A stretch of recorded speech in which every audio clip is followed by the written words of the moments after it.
Hello guys, good morning. So আজকে আবার যাচ্ছি শুটিংয়ে। কালকে তো অনেক রাতে হলো প্যাক আপ, মানে 10টার পর প্যাক আপ হলো। তারপর বাড়ি গেলাম, ফ্রেশ হলাম, ডিনার করলাম, কোনো মতে ঘুমিয়েছি। আবার সকাল সকাল উঠতে হলো।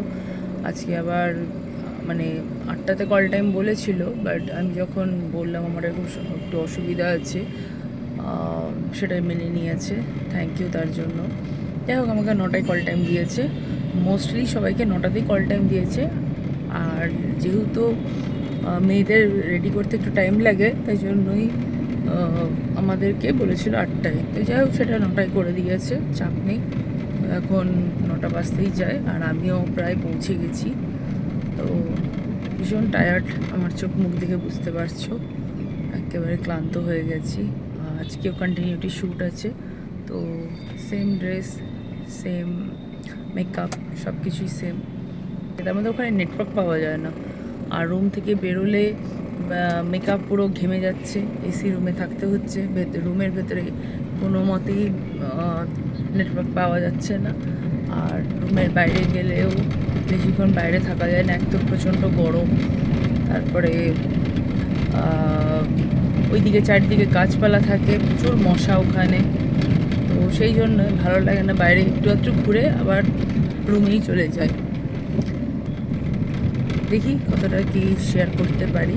সব কিছু তো শেয়ার করা সম্ভব হয় না, যতটুকুটা পারবো শেয়ার করব তোমাদের জন্য। তো চলো দেখতে থাকো আমার ভিডিও। আজ তোমাদের সাথে শেয়ার করছি যে শুটিংটা যখন হয় তখন পুরো সেটটা রেডি থাকে, কিন্তু সেটটাকে রেডি থাকলেও সেটাকে ওরা পার্ট বাই পার্ট কিভাবে নেয়। এই দেখো, এত বড় কিন্তু শুটিং স্পট, কিন্তু যখন তোমরা সিরিয়ালটা দেখো তখন মনে হয় বিভিন্ন অ্যাঙ্গেলে, বিভিন্ন জায়গায়। এখানেই কিন্তু মানে মণ্ডপের বাইরে, মণ্ডপের ভেতরে সবটাই। আর এই দেখো, এটা কিন্তু যেখানে শুটিং হয়েছে ঠিক তার 2 পা এগোলেই এখানে কিন্তু এটা মায়ের মন্দির। এটা আমি বুঝতে পারছি না, এখানে পুজো তো হয় ঠিকই, কিন্তু দেখে মনে হচ্ছে এটাও কিন্তু একটা সেটের অংশ। হয়তো কোনো সিরিয়াল এখানে হয়েছে, তারপর থেকে এখানে হয়তো পুজো হচ্ছে, আমি কিন্তু এক্স্যাক্ট জানি না। আর এটা কোন মা বলো তো? জগদ্ধাত্রী মা। হ্যাঁ। ইভিনিং স্ন্যাক্স, চপ, সিঙ্গাড়া, সাদা মুড়ি, আর সঙ্গে রয়েছে কাঁচা লঙ্কা। অলরেডি খাওয়া শুরু করে দিয়েছি।